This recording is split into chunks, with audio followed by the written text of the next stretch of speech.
এখন বসে পড়েছি সবজি কাটার জন্য। তো চলো তোমাদের দেখাই আজ কি সবজি হবে আমাদের বাড়িতে। তো দেখো এই সবজিগুলোই কিন্তু হবে আলু, কলা, কুঁদরি, টমেটো এই সব দিয়েই আজ রান্না হবে। মাংস তো তোমাদের আগেই দেখিয়েছি। আর হাওড়ি পিসিকে আমার সবসময় ভিডিওতে দেখতে পাবে, কারণ হাওড়ি পিসি এখন আমার বাড়িতেই থাকে। তো হাওড়ি পিসিকে বললাম রসুনটা একটু ছাড়িয়ে দিতে, তাই পিসি তাড়াতাড়ি করে রসুনটা ছাড়িয়ে দিচ্ছি। আর আমিও বসে পড়লাম এই যে আর সবজি কাটার জন্য। তো তোমাদের কেমন লাগে ভিডিওগুলো কমেন্ট করে জানিও। তো চলো কথা না বলে তাড়াতাড়ি সবজিটা কেটে নিই। উনুনে ভাত ফুটছে, তাই তাড়াতাড়ি করে সবজিগুলো কেটে আমার ভাত নামাতে হবে। তো তোমাদের সাথে কথা বলতে বলতে দেখো আমার সবজিগুলো কাটা কিন্তু হয়ে গেল। এই প্রথমে করছি কিন্তু আলু ভাজার জন্য আলু। তো তোমরা কেমনভাবে কুটো অবশ্যই কমেন্টে জানিও।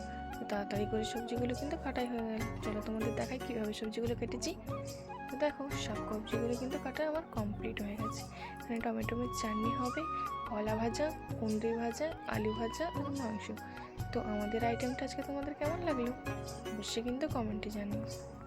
আর পিসিমণি রসুন ছাড়ানো তো কমপ্লিট, তারপর বসেছে আবার পেঁয়াজ ছাড়ানোর জন্য। তো তারপরে ভিডিওগুলো আমি তুলতে পারিনি, কারণ আদা বাটা, রসুন বাটা, পেঁয়াজ কুচি সবগুলোই আমাকে করতে হয়েছে। তাই জন্য তোমাদের আর ভিডিওগুলো দেখাতে পারিনি। একেবারে চলে এলাম মাংস রান্নাতে। তো দেখো মাংস কষানো কিন্তু আমার রেডি হয়ে গেছে।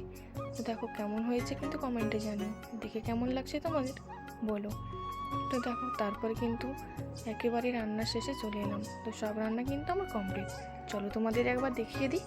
এই দেখো এখানে কিন্তু মাংস, আর ওখানে ছিল আলু ভাজা, কলা ভাজা আর কুঁদরি ভাজা। আর এত মাছি হয়েছে কি বলবো, তাই সব কিছুকে ঢেকে রাখতে হয়েছে। তো দেখো আর টমেটোমের চাটনিও রেডি, আর এখানে হয়েছে ভাত। তো আজকের আইটেমগুলো তোমাদের কেমন লাগলো অবশ্যই কিন্তু কমেন্ট করে জানিও।